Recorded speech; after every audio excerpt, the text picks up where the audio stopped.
ایسا تجھے خالق نے طرحدار بنایا، ایسا تجھے خالق نے طرحدار بنایا کہ یوسف کو تیرا تاج۔ بسم اللہ الرحمن الرحیم، الصلاۃ والسلام علیک یا سیدی یا رسول اللہ وعلی آلک و اصحابک یا سیدی یا حبیب اللہ۔ آج رمضان المبارک کا دوسرا روزہ ہے اور ہماری خوش قسمتی کہ ہم سرکار صلی اللہ تعالیٰ علیہ وآلہ وسلم کے ذکر جمیل کو سن رہے ہیں۔ اوصاف محمدی کو اگر بیان کیا جائے تو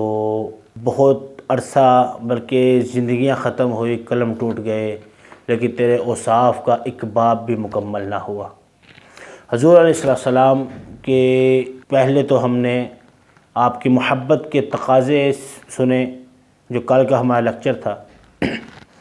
آج کا ہمارا جو اہم موضوع ہے وہ یہ ہے کہ حضور علیہ السلام اور حیات انبیاء کے متعلق، کہ انبیاء کرام کی جو حیات ہے وہ اہل سنت کا عقیدہ ہے۔ سیدی اعلیٰ فرماتے ہیں تو زندہ ہے واللہ، تو زندہ ہے واللہ میرے چشم عالم سے چھپ جانے والے۔ اللہ رحمۃ اللہ علیہ نے جو یہ نظریہ ہمیں پیش کیا ہے، یہ صحابہ کرام کا عقیدہ اور آپ تمام اولیاء اعظام کا یہ نظریہ تھا۔ اہل سنت کا حیات انبیاء کے متعلق نظریہ یہ ہے کہ حضرات انبیاء کرام اپنے قبروں میں جسموں اور روح کے ساتھ زندہ ہیں اور اللہ رب العزت کی عطا سے جہاں جانا چاہے جا سکتے ہیں، رزق دیے جاتے ہیں۔ اور اس پہ ہم دلائل تو بعد میں دیں گے، احادیث مقدسہ بعد میں پیش کرتا ہوں۔ سب سے پہلے آپ کی بارگاہ میں ایک بات عرض کرنا چاہتا ہوں۔ اللہ رب العزت قرآن مجید میں ارشاد فرماتا ہے وَمَا أَرْسَلْنَاكَ إِلَّا رَحْمَةً لِلْعَالَمِينَ، اے محبوب ہم نے آپ کو تمام جہانوں کے لیے رحمت بنا کر بھیجا ہے۔ حضرت علامہ سید محمود علوسی رحمۃ اللہ علیہ آپ فرماتے ہیں کہ نبی کریم صلی اللہ تعالیٰ علیہ وآلہ وسلم تمام عالموں کے لیے رحمت بنا کر بھیجے گئے۔ آپ رحمت اس اعتبار سے ہیں کہ آپ تمام ممکنات پر ان کی قابلیتوں کے مطابق فیض الہی کا واسطہ ہے، اور اسی لیے آپ کا نور اول مخلوقات ہے، کیونکہ حدیث شریف میں آیا ہے یا جابر ان اللہ تعالی قد خلق قبل اشیاء نور نبی کا من نورہ، کہ اے جابر اللہ رب العزت نے تیرے محبوب علیہ السلام کے نور کو اپنے نور سے پیدا فرمایا ہے۔ اور اسی طرح علامہ علوسی رحمۃ اللہ علیہ فرماتے ہیں اور میرے نزدیک مختار مذہب یہ ہے، آپ فرما رہے ہیں میرے نزدیک مختار مذہب یہ ہے کہ نبی کریم صلی اللہ تعالیٰ علیہ وآلہ وسلم تمام عالموں میں ہر فرد کے لیے رحمت بنا کر بھیجے گئے ہیں۔ فرشتوں کے لیے الگ رحمت ہیں، انسانوں کے لیے الگ ہیں، جنات یہ سب کے لیے سرکار رحمت ہے، یہاں تک کہ کفار کے لیے بھی آپ رحمت بنا کر بھیجے گئے ہیں۔ ہاں لیکن سرکار کی رحمت جو ہے کفار کے لحاظ سے اور اہل ایمان کے لحاظ سے ذرا مختلف ہے۔ اب مخالفین کی بات کروں کہ جو قاسم ننوتوی ہے، اس نے اپنی کتاب آب حیات میں حضور علیہ السلام کے فیضان کو، سرکار صلی اللہ علیہ وسلم کی حیات کو کس طرح لکھا ہے۔ وہ کہتا ہے رسول پاک صلی اللہ تعالیٰ علیہ وآلہ وسلم محققین کے نزدیک وسیلہ تمام فیوز اور واسطہ فی العروض تمام عالموں کے لیے ہیں، یعنی کہ سرکار صلی اللہ علیہ وسلم تمام عالمین کے لیے رحمت بنا کر بھیجے گئے ہیں۔ آپ کو ایک مثال پیش کروں حیات انبیاء کے حوالے سے کہ حیات انبیاء کتنی ضروری ہے، اور فیض مصطفیٰ یہ ہمارا سمجھنا کتنا ضروری ہے کہ سرکار صلی اللہ علیہ وسلم کی حیات، اگر جو بندہ آپ کی حیات کا انکار کر دے وہ سمجھ لے کہ ایک چیز کا بہت بڑا منکر ہو رہا ہے۔ وہ چیز کیا ہے؟ جیسے مثال پیش کرتا ہوں، ایک بندہ یہ کہتا ہے کہ ایک درخت ہے، اس کی جو جڑیں ہیں وہ خشک ہو گئی ہیں، لیکن وہ درخت تر و تازہ ہے، اس کی شاخیں خوشحال ہیں، سرسبز و شاداب ہے، تو آپ کہیں گے حضرت کہ آپ بے وقوفانہ بات کر رہے ہیں۔ کہ ایک درخت کی جڑ ہی ختم ہو گئی ہے، اس کا تنا، اس کی شاخیں کس طرح خوشحال ہو سکتی ہیں؟ تو میں یہی عرض کرنا چاہتا ہوں کہ رب ذوالجلال نے سرکار کے نور سے تمام مخلوقات کو پیدا فرمایا ہے، اور سرکار صلی اللہ تعالیٰ علیہ وآلہ وسلم کو اگر ہم معاذ اللہ مردہ تسلیم کر لیں تو ہم انسان زندہ نہیں رہ سکتے۔ یہ عالم جو ہے یہ زندہ نہیں، اعلیٰ حضرت نے یہی لکھا ہے، آپ فرماتے ہیں وہ جو نہ تھے تو کچھ نہ تھا، وہ جو نہ ہو تو کچھ نہ ہو، جان ہے وہ جہان کی، جان ہے تو جہان ہے۔ اور دوسری طرف اگر ہم قرآن مجید کی آیات کو دیکھیں، اللہ رب العزت قرآن مجید میں ارشاد فرماتا ہے وَلَا تَقُولُوا لِمَن يُقْتَلُ فِي سَبِيلِ اللَّهِ أَمْوَاتٌ بَلْ أَحْيَاءٌ وَلَٰكِن لَّا تَشْعُرُونَ، کہ جو اللہ رب العزت کی راہ میں شہید ہوئے ہیں جنگ کرتے کرتے، اللہ رب العزت فرماتا ہے تم انہیں مردہ مت کہو بلکہ وہ زندہ ہیں، لیکن تمہیں شعور نہیں ہے۔ یہ تو رب تعالیٰ ایک رب کی راہ میں جہاد کرنے والا، اس کو مردہ کرنے سے رب تعالیٰ منع فرما رہا ہے۔ اور دوسری جگہ رب تعالیٰ سورہ آل عمران کے اندر ارشاد فرماتا ہے کہ اور جو اللہ رب العزت کی راہ میں جہاد کرے وَلَا تَحْسَبَنَّ الَّذِينَ قُتِلُوا فِي سَبِيلِ اللَّهِ أَمْوَاتٌ بَلْ أَحْيَاءٌ عِندَ رَبِّهِمْ يُرْزَقُونَ، بلکہ وہ جو ہے زندہ ہیں اور رزق دیے جاتے ہیں اپنے رب کی طرف سے۔ یہاں دو آیات مقدسہ میں نے اس لیے آپ کی بارگاہ پیش کی ہیں کہ اگر ایک رب کی راہ میں جہاد کرنے والا وہ زندہ ہو سکتا ہے، اسے موت نہیں آ سکتی، اسے تم نے مردہ نہیں کہنا، تو جو ان شہداء کے بھی نبی ہیں اور تمام نبیوں کے وہ سردار ہیں، ہم انہیں مردہ کیسے تسلیم کر سکتے ہیں؟ یہی بات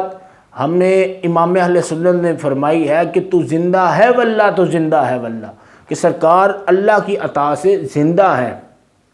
اور جو اگر مردہ اللہ کی راہ میں شہید ہونے والا اس سے رزق دیا جاتا ہے، تو سرکار صلی اللہ علیہ وسلم جو ان شہداء کے بھی نبی ہیں تو ان کا مقام کیا ہوگا؟ غزالی زمان حضرت علامہ مولانا سید احمد سید کاظمی رحمۃ اللہ علیہ آپ فرماتے ہیں کہ بظاہر یہ آیات مقدسہ جو ہے یہ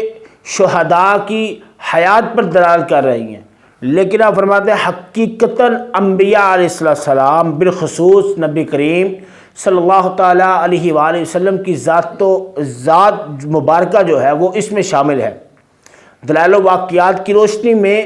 یہ حقیقت ناقابل انکار ہے کہ تمام انبیاء کرام شہید ہیں اور رسول پاک نے دنیا میں شہادت کا درجہ پایا ہے، اور من یقتل فی سبیل اللہ کے عموم میں بلا شبہ آپ داخل ہیں، یعنی کہ سرکار صلی اللہ علیہ وسلم کی جو شان یہ ہے کہ آپ اس آیت مقدسہ کے جو ہے عموم میں آپ کی ذات ضرور شامل ہے۔ امام حاکم نے اور دلائل النبوہ کے حوالے سے امام بہقی نے اس بات کو نقل کیا، فرماتے ہیں صحابی حضرت عبداللہ بن مسعود فرماتے ہیں 9 بار قسم کھا کے یہ کہوں کہ حضور علیہ السلام کو قتل کیا گیا ہے، اس سے بہتر ہے کہ میں ایک بار یہ قسم کھا کر کہوں کہ سرکار صلی اللہ علیہ وسلم اللہ کے نبی ہیں، اللہ نے آپ کو نبی بنا کر اور آپ کو شہید بنا کر بھیجا ہے۔ اور یہ صحابی رسول کا نظریہ ہے، نہ کہ ہم اپنا نظریہ پیش کر رہے ہیں۔ علامہ جلال الدین سیوطی رحمۃ اللہ علیہ مفسر قرآن آپ فرماتے ہیں انبیاء کرام حیات میں شہداء سے جو ہے افضل ہے، اور بلا شبہ اللہ رب العزت نے ہر نبی میں نبوت و شہادت دونوں وصفوں کو جمع فرمایا ہے، اور تو تمام انبیاء کرام بھی آیت کے عموم میں کہ من یقتل فی سبیل اللہ کی آیت کے عموم میں شامل ہے۔ شیخ عبدالحق محدث دہلوی رحمۃ اللہ علیہ آپ فرماتے ہیں کہ حضرات حیات انبیاء کرام حیات شہداء سے اکمل تر، یعنی کہ انبیاء کی حیات جو ہے وہ شہداء کے مقابلے میں افضل ہے اور اعلیٰ ہے، اور اس بات پہ احادیث مقدسہ بھی شاہد ہے۔ سرکار صلی اللہ علیہ وسلم کے پیارے صحابی حضرت انس رضی اللہ عنہ فرماتے ہیں کہ سرکار نے فرمایا کہ حضرات انبیاء کرام اپنی قبروں میں زندہ ہے اور نماز ادا کرتے ہیں۔ امام بہقی نے اس حدیث کو نقل کر کے آپ نے فرمایا یہ حدیث صحیح ہے، اور امام حجر اسقلانی رحمۃ اللہ علیہ آپ نے بھی امام بہقی والا موقف اختیار کیا ہے۔ اور دوسری طرف اگر آپ دیکھیں کہ سرکار صلی اللہ تعالیٰ علیہ وآلہ وسلم کی حیات کے متعلق سرکار صلی اللہ علیہ وسلم صحابہ کرام کے جمع غفیر میں بیٹھے ہیں. سرکار نے فرمایا کہ جب تم مجھ پہ سرکار نے فرمایا کہ جمعہ کا دن میری ذات اقدس پہ درود پڑھا کرو. عرض کی یا رسول اللہ جمعہ کا دن وہ کیوں؟ سرکار نے فرمایا وہ یوم مشہود ہے، یعنی کہ اس دن فرشتے آتے ہیں، تو اس دن میری ذات پہ کثرت کے ساتھ درود پڑھا کرو. سرکار صلی اللہ تعالیٰ علیہ وآلہ وسلم کی بارگاہ میں عرض کی یا رسول اللہ یہ تو معاملہ آپ کی حیات کا ہے، اگر آپ جب دنیا سے ظاہری پردہ فرما جائیں گے تو پھر کیا معاملہ ہوگا؟ تو سرکار صلی اللہ تعالیٰ علیہ وآلہ وسلم نے ارشاد فرمایا پھر جو ہے مجھ تک تمہارا درود پہنچا دیا جائے گا. اور سرکار فرماتے ہیں کہ اللہ رب العزت نے زمین پہ یہ حرام کر دیا ہے کہ وہ اجسام انبیاء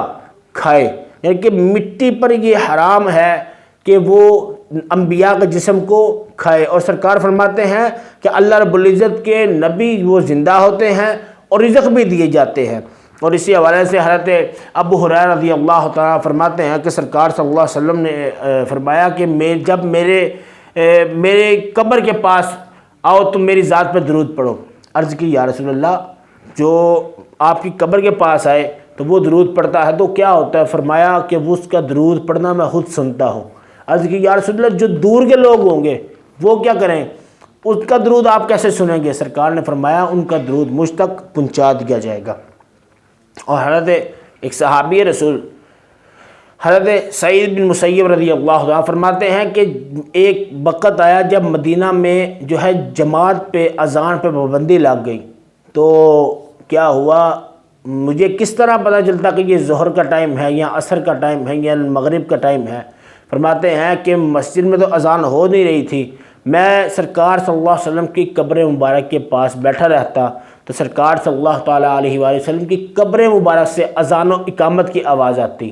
اور سرکار صلی اللہ علیہ وسلم کے قبر سے جب آواز آتی تو مجھے پتہ چل جاتا کہ یہ وقت کون سی نماز کا ہے. اور دوسرا اگر دیکھیں حضرت امام محمد بن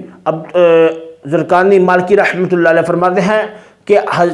انبیاء اور شہداء اور علماء بوسیدہ نہیں ہوتے، اور انبیاء شہداء اپنی قبروں میں کھاتے ہیں، نماز پڑھتے ہیں، روزہ رکھتے ہیں اور حج بھی ادا کرتے ہیں. یہ تو علماء کی شان تو بعد کی بات ہے اور شہداء کی شان تو بعد کی بات ہے. حضرت انبیاء کرام بھی ہر سال حج کرتے ہیں اللہ کی عطا سے. اور سرکار صلی اللہ علیہ وسلم کی ذات اقدس تو ان انبیاء سے بھی افضل و اعلیٰ ہے. شاہ عبدالحق محدث دہلوی رحمۃ اللہ علیہ آپ فرماتے ہیں، آپ اپنی کتاب فیض الحرمین میں فرماتے ہیں کہ بے شک حضرات انبیاء کرام نہیں مرتے اور بے شک وہ اپنی قبروں میں زندہ ہیں، نماز پڑھتے ہیں اور حج کرتے ہیں. اور پھر امام عسقلانی رحمۃ اللہ علیہ آپ فرماتے ہیں بلا شبہ حضرات انبیاء کرام کی حیات ثابت شدہ، حقیقی و یقینی و دائمی ہے، اور ہمارے نبی کریم صلی اللہ تعالی وسلم ان سب سے افضل ہے. نصوص اور اجماع کے ساتھ تو لازم و ضروری ہے کہ آپ کی حیات بھی تمام انبیاء کرام کی حیات سے اکمل و اتم ہے. یعنی کہ یہ جو احادیث مقدسہ اور بزرگان دین کے اقوال آپ کی بارگاہ میں نے پیش کیے، یہ سرکار کی حیات پر اور حضرات انبیاء کرام کی حیات پر دلالت کر رہے ہیں کہ سرکار صلی اللہ علیہ وسلم زندہ ہیں اور آپ اللہ کی عطا سے جہاں جانا چاہے جا سکتے ہیں. وہ امام اہل سنت نے بالکل حق فرمایا، تو زندہ ہے واللہ، تو زندہ ہے واللہ. میرے چشم عالم سے چھپ جانے والے اللہ رب العزت کی بارگاہ میں دعا ہے کہ رب تعالی ہمیں سرکار صلی اللہ تعالی علیہ وسلم کا ذکر خیر کرنے کی توفیق عطا فرمائے. آمین بجاہ النبی الامین صلی اللہ تعالی علیہ وآلہ وسلم.